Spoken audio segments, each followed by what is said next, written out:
Matt Stepp, Dave Campbell's Texas football back here at the 90th Annual Texas High School Coaches Association and Convention on day 2. And we are joined now by the head coach of those Crosby Cougars, Coach Jerry Prieto. Coach, we appreciate you taking a few minutes to chat with us today. I know your schedule's very busy, and you got a lot to do here, so we appreciate you coming on and chatting with us. Oh, always. I appreciate you for having me.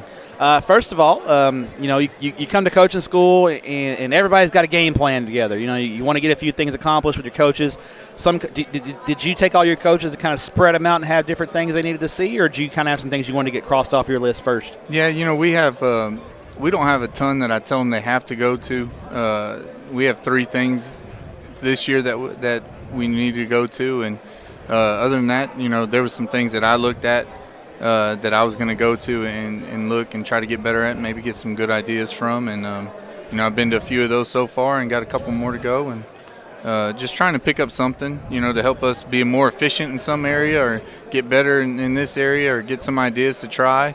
And so, there's so many good speakers here. Yeah, absolutely. If you can't learn something about, not just football, every sport. It's an unbelievable event, and just all the depth of knowledge and all the things that are going on. But from a football standpoint, there's been some great speakers. I'm sure you've picked up a few nuggets or two already, haven't you? Yeah, absolutely. And there's a bunch of great speakers, and there's a bunch of great guys just walking around. And this is a great place to, hey, Coach, let's go talk some ball and let's go draw some stuff up, or how do you handle this in off season? How do you do this in the summer? And yeah, it's always good to get ideas, right? Yes, sir. Coaches, that's one thing I've noticed about the coaching fraternity. You guys aren't scared to share ideas with each other. No. You guys will share, and if something works for you, you'll talk to another coach about it. And it might be a coach that you play. Yep. You're not scared to share it. So that's a really cool thing about the coaching fraternity, in my opinion. The last couple of years have been unbelievably successful for Crosby. State championship game appearance in 2020, a semifinal appearance last year. And I always wanted to ask this. You guys always travel really well. In 2020, the state championship game, obviously there were some COVID restrictions on attendance. You guys had a great crowd. How many people from Crosby would have showed up at AT&T Stadium if there was no restrictions? What kind of crowd would you think you guys would have had? Man, it would have been unbelievable. We would have definitely packed the side of that place. That year with all the COVID restrictions, once we got kind of second, third, fourth round, our allotment of tickets was selling out in like a couple of hours. Yeah, that's a community that supports their football, don't they? Yes, they really Absolutely. love the Cougars. I saw your playoff games last year when there was no restrictions on attendance. You guys were packing it in. Yes, sir. Yep. That's got to be cool to be a part of a community like that supports you guys, and not just football, all athletics. You guys pack it out for all sports. They do. Our community's great, and they show up, and if it doesn't matter if it's volleyball or girls basketball, soccer, football, baseball, softball, they're going to show up and they're going to support. And they're very, very passionate about athletics in Crosby. They are. Now, is it hard during football season when things are going good? Is it hard to go out around town and go to the store, people stopping you and wanting to chat? They do. No matter whether you're doing well or not, people want to talk a little bit. And that kind of comes with the territory. So, that kind of is what it is. Shake some hands and kiss some babies, right? That's right. You got to do a little bit of that occasionally. Yes, that's sir. okay. When we actually get to the football part of things, 2022 Crosby's Cougars, I talked to your defensive coordinator, Coach Poth. We won't give him too much credit on camera. He's a great guy, though. He is. He talked about, I asked about the defense, and he was like, we're still – because we were really young last year. We're still really young this year, but we're young with experience. Yeah. With those growing – I know you expected to have some growing pains last year when you play that many young guys.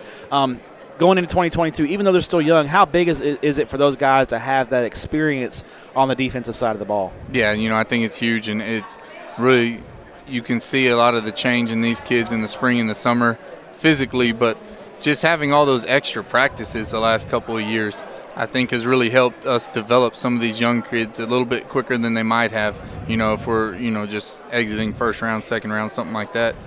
So that's helped a lot, and we need some young kids to kind of step up and fill some important roles. And, last year we had Braden Womack and Cameron Kirkwood, and they played pretty much every snap, every game. Yeah. That was a significant game, and we didn't have a blowout in. And, Braden Womack's kind of in that same boat this year, so is Christian Roberson. And so we're hoping we have some young kids kind of step up in some of those spots, and we can kind of, not put so much mileage on them. Yeah, because late in the year, you're having to kind of manage snaps and that kind of thing. Guys are playing both sides of the ball.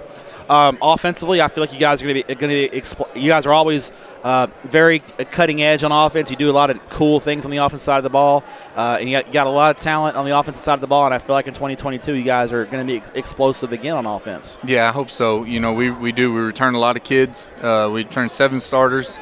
You know, I'm pretty excited about some of the kids that we have to fill in some of the spots of the kids that we lost. You know, we have a kid that'll be a senior, David Ards, and he's kind of like an H-back tight end. He got some playing time last year, but, man, he is just taking off this offseason, and I think he's going to help us be a little bit more dynamic than we've been in the past and help us to be able to do some different formations and to create some gaps and maybe to get some defensive players to come down and play on the line that are usually playing off in space and to create some matchup problems. And we have 2 really good running backs, you know, both underclassmen, really, really good kids, hard runners. You know, obviously our quarterback, Kyron Miles, is back, and he kind of leads the charge. He's special. He is. He's a special kid. He's a special leader. And really our senior class, you know, him and Braden Womack and Roberson and Matthew Jordan, and there's so many other kids in there that I can name. Really, we had those kids when they were freshmen. That was our first year as a staff with them, and they're going to be seniors now. And, you know, they run the show, and that's how it should be. Your senior-led ball club, yes, right? Sir. That's what you want to be. Absolutely. We'll talk about realignment a little bit, and obviously you guys ended up – we thought you guys were going to be on the borderline there, Division I, Division II. You ended up on the Division I side of things. Yes, sir. I mean, it's tough in 5. It doesn't matter if you're Division II, Division I. It's tough. A lot of good football teams. How do you see your new district shaking out, and what kind of challenges are those teams going to present you guys week in and week out? And how surprised were you to go to Region 2? We'll talk about the Region 2. Very surprised, you know, and I didn't even realize it when I first opened the packet. I was looking at our district. I said, okay, this looks about like what I thought. And then I looked at the first-round matchups, and I was like, Longview, Lufkin, Lancaster, what in the world? And I look up Region 2. I was like, oh, all right, there's a lot more research now that's going to go into this year because I'm not very familiar with very many of those teams. But, you know, a new district, too. We've played a couple of them. You know, we played Kingwood Park, we played Barbers Hill, we played PA. But there's a lot of new teams we haven't played. Since I've been here, we haven't played the Baytown schools. We haven't played LaPorte, haven't played New Caney Porter. So, you know, we're looking forward to you know, seeing these guys on film, researching them, game planning for them. New challenge, right? New challenges, some new venues to play in. How important is it going to be to get one of those top 2 playoff spots? Because, you know, you don't want to have to take a long road trip to East Texas or to Dallas. Yeah. That's a long – you want to get those guys to come to you. So how important is it going to be to get – you know, I think those district games are going to be key, aren't they? They are. You know, I think because, you know, you could play a Thursday night, Friday night game round 1 and having to travel 3, 4, 5 hours to just to go play a playoff game. And so getting that home game round 1 is going to be very critical. And, you know, there's some really, really talented teams in District 7. And, you know, whatever 4 teams make the playoffs from there, they're all going to be talented. They're all going to have Division I football players. But to be able to play at home and to not have to make that road trip is going to be really critical in round 1. Gotcha. Final question for you. Want to give a plug to our crew there at Texan Live. How cool is it for Crosby ISD to be involved with Texan Live and to have their games broadcast on Texan Live for the fans that can't make the road trips and all sports? How cool is that for you guys? Man, I think it's awesome, and I've been taking advantage of it. You know, I have a subscription. I've been going back all summer and watching things, and, you know, it helps me out a lot too, just because when you're in and you're playing in the game, you know, you don't always know everything, that sideline demeanor and everything that's going on, but you can go back and watch these Texan Live games and you can see your sideline. You can see how the kids react when things go well. You can see how the kids react when things don't go well. And but just to be able to showcase our product to more people, I think is extremely important and very special. And, you know, Texan Live does a great job with that. Well, Coach, I appreciate you guys. I appreciate what you do for student athletes in the state of Texas, and good luck in 2022. Yes, sir. Thank you.